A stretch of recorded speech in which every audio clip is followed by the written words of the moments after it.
चर्चा। देवळा तालुक्यातील लोहणेर देवळा रस्त्यावर मंगळवारी दिनांक 4 नोव्हेंबर रोजी सकाळी 9 वाजेच्या सुमारास झालेल्या एका भीषण अपघातात 14 वर्षीय विद्यार्थ्याचा जागीच मृत्यू झाला आहे। देवळा तालुक्यातील सरस्वतीवाडी येथील रोशन समाधान आहेर हा विद्यार्थी सायकलवरून घरी परतत असताना MH 41 80 60 88 या कॉन्क्रीट मिक्सर वाहनाने जोरदार धडक दिली। धडकेनंतर रोशन मिक्सरच्या चाकाखाली सापडला आणि काही अंतर फरफटत गेल्याने त्याचा जागीच मृत्यू झाला। अपघाताची घटना भारत पेट्रोलियम पंपाजवळ राष्ट्रीय महामार्ग 752 जीवर घडली। या घटनेने परिसरात मोठी खळबळ उडाली असून नागरिकांमध्ये संतापाचं वातावरण निर्माण झालं आहे।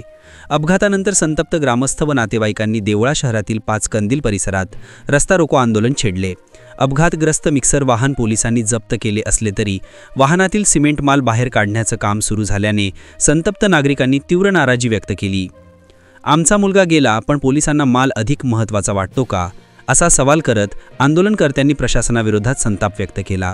घटनास्थळी पोलीस निरीक्षक सार्थक नेहते यांनी भेट देऊन आंदोलकांना समजावले। त्यांनी दोषींवर कठोर कारवाई करण्यात येईल असे आश्वासन दिल्यानंतर आंदोलन मागे घेण्यात आले। या दुर्दैवी घटनेमुळे संपूर्ण देवळा परिसरात हळहळ व्यक्त होत आहे। आवाज कस्मादेचा वृत्तवाहिनीसाठी राकेश आहेर।